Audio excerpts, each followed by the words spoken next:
All right. Well, like we do each month, I like to talk about the books I read in the previous month. As longtime listeners know, my goal is to try to read at least 5 books a month, and I do this by just regularly putting aside time to read. I read in the morning. I often will put aside time in the evening to read. If I have extra time during lunch, I'll read. Occasionally, I'll time block blocks to read if I'm getting close to finishing a book, with just a little bit of effort put into freeing up time to look at the pages of a book and a commitment to not instead dedicating that time to your phone. It's surprising how many pages you can actually get through. All right, so Jesse, I want to go through the 5 books I read in November of 2022. This is in rough, I guess that's the order I finished these. All right, number 1, Life is Hard, How Philosophy Can Help Us Find Our Way by Kieran Setiya. Setiya. Kieran wrote Midlife, which I loved, and I talk about a lot in my book, Digital Minimalism. He's a philosopher at MIT. So Life is Hard is he's pulling from big ideas from philosophy to help you get through life against the backdrop of the fact that life is hard and hard things are going to happen. So obviously this is a popular subject. It seems sometimes like the only consistent answer we get to this seems to be Stoicism. Kieran is drawing much more widely from the world of philosophy to try to help provide answers about how to get through life. Really good book. Some really strong ideas. I think the earlier chapters, which drew from experience from the disability community to give insight into how to deal with loss or bad things happening, I thought was really particularly strong. It was a philosophical stance to life in which you don't focus on what has been taken away from you, but instead focusing on what is possible or what you can do. And there's this whole philosophical backdrop to this about most things you're not going to get time to do anyway. So it's not actually rational to focus on, well, now I've lost, this has been taken out of my life and I can't do this one thing. Well, there's 1,000 things you're not going to get to. Focus on the things you can and how you can actually build a life, a real meaning around loss. I thought that was really good. My main critique of this book is throughout there's these somewhat heavy-handed injections of, I don't know what else to call this other than wokeness, I suppose, that take you out of the book. So there's these sections where it seems more like Kieran is writing to suddenly narrowing his audience to fellow academics and just saying, don't yell at me, don't yell at me, don't yell at me. And I think the book would have been perhaps more broad and timeless, perhaps without those interjections. It really did feel like an editor at some point said, someone might get mad about this, someone might get mad about this. And you had to go back and add these like self-defensive sections. And I don't know, I think it hurt the timelessness of the book a little bit. All right, book number 2, Superintelligence, Path, Dangers, and Strategies by the philosopher Nick Bostrom. So this book's 2016, maybe 2017. Really popular among the tech set, the techno-libertarian set, who's concerned about artificial intelligence. Basically, Bostrom, who has the center at Oxford, it looks at threats to humanity's future, with a very straight face, very systematically goes through all of these scenarios of how superintelligent AI, the various ways it might essentially take over the world, and potentially convert the world into a fuel source as it sort of takes over the whole galaxy to try to fuel its computations. It's like all abstract, all mind experiments, but like, let's think through as superintelligence arises, artificial intelligence, all the different things that could happen, all the ways it could unfold. Spoiler alert, most of them are bad for humanity. So I don't know, it's an interesting book because he's taking this issue very seriously. I mean, when I'm reading this book, I keep alternating between perceiving it as bracing and perceiving it as absurd. And I bounce back and forth, which I think is the mark of a provocative book. This caught the attention of a lot of tech types, caught the attention of Bill Gates, Elon Musk. I'm thinking various people who blurbed this book and said this is, we should be worried about this. So it's interesting. I think what it also reveals is this strong belief among these type of particular brand of thinkers who are concerned about AI and think we should start preparing now to deal with these threats, is they have this certain determinism for the future of humanity that's really rooted in this idea that, like, of course we need to get to a place where we expand beyond Earth and harness more of the resources of the galaxy, of the solar system and beyond. And it's this sort of sci-fi type of extraplanetary future vision for humanity. And they're really, I think it's just kind of baked into the thinking. I think of a lot of these thinkers is like, this is where we're heading. So when you pick this up, reading the AI prognosticators, it makes sense. Suddenly, like Elon Musk and how he thinks about Mars suddenly makes a lot more sense. Like, oh, this is a very common mindset. We're going to leave Earth and we need to build Dyson spheres around the sun. And, you know, how much energy is available in the solar system and how a million years from now can we harness all of that? So the reason why, like, the Nick Bostroms of the world are so concerned about AI becoming a superintelligence is that they think that will stop us from this vision of expanding throughout the universe. And B, but maybe if we're really careful, it could help accelerate that. So that undercurrent is something that I would say most people don't think about, but in this particular circle, it is just assumed. Like, yeah, this is the whole ball game. Is 20,000 years from now, we better be harnessing 80% of the energy from the sun as we become a multi-solar system species. So along those same lines, I read Life 3.0, Being Human in the Age of Artificial Intelligence. It's by Max Tegmark at MIT. I found this book to be much more energetic, interesting than Bostrom's book. Bostrom's is very ontological. It's like very clearly break down these different possibilities and go through them. Tegmark has a lot of energy, a lot of originality in his thinking. Tegmark, he's a physicist at MIT, but he's like very broad. He touches on a bunch of different topics. And so you get a lot in this. It was a much more enjoyable read, in my opinion. But he's all over it's like, let's talk about AI. Let's get terms right.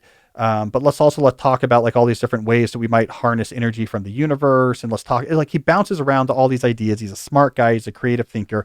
He is also much more clear about this in Bostrom, but he's just like Bostrom, is very much aligned with of course. The whole point of humanity is to leave the planet and expand throughout the solar system and beyond.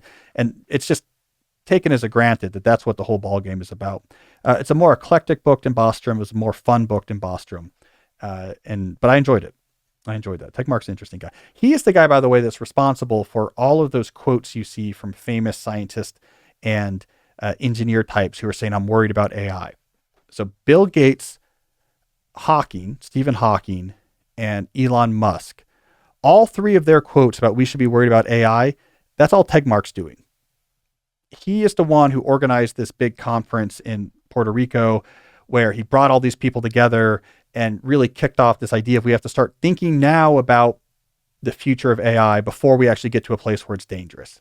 And so he's really the cultural orchestra conductor of this big names in tech and science expressing concern about AI. Tegmark is a huge initiator of that movement.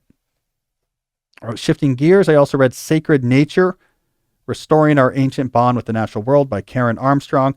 I'm a huge fan of Armstrong. I think she's one of the most interesting and talented religious historians writing today. The main value in Sacred Nature is a short book that will very quickly bring you into the Armstrong philosophy, which she's developed over multiple books now, about the nature of religion pre-Enlightenment being something that is based on action and ritual and activity, that insight is gained through doing. It's not gained in a linguistic sense. It's not gained by just studying a text or deciding in the abstract whether or not to assent to a creed or not. That religion insights were often experiential. By doing these things, you over time directly lived experience the insight of the religion. And until you're actually doing all the different things, you're not gaining insight. You can't evaluate a religion and decide to follow it or not, or if it's true or not, just based off of reading its books. This is this key Armstrong insight. Her best book on this is The Case for God. Sacred Nature is short, but you get a really good sort of sampling of her thinking. As an actual proposal for rethinking our relationship with nature, I don't know, it's a combination of this incredibly insightful breakdown of the way that various spiritual traditions saw and energy infused throughout all of nature. And this is very fascinating. and how the Abrahamic religion sort of moved away from that. And by citing their religion in particular time in history, that actually sort of changed the relationship with nature, made it more instrumental and less infused with the divine. All that is fascinating. And then it's kind of grafted on with a sort of very middle of the road standard sort of climate change polemic that there's no insight there, just like, and therefore we should care more about climate change. It's like that part almost feels tacked on to what is otherwise like incredibly insightful religious scholarship. All right, last book. It's my favorite actually of the 5. Cinema Speculation by Quentin Tarantino. Fantastic book. It's basically just him talking about his experience with the cinema in the 70s, which was a influential period for him as a kid. The exposure he had to cinema in the 70s. Each of the chapters is built around a particular movie, but it goes all over the place. Like each chapter is sort of anchored with a particular movie. So they'll be talking about Bullet, or they'll be talking about Deliverance. But then it goes all over the place.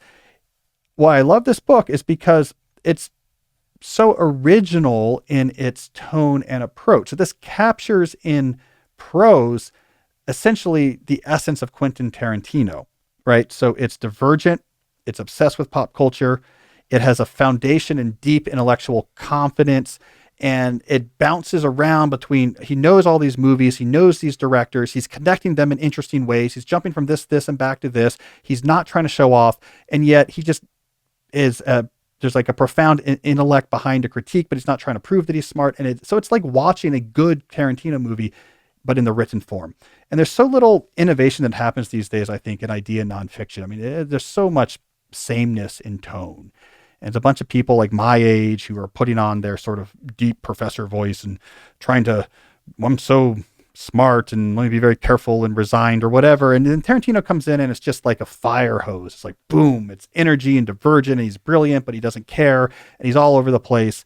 And you come away having learned a lot. So it's one of the most original works just in terms of tone and delivery of idea nonfiction I've read in a long time. So whether you're a movie geek or not, I enjoy Cinema Speculation.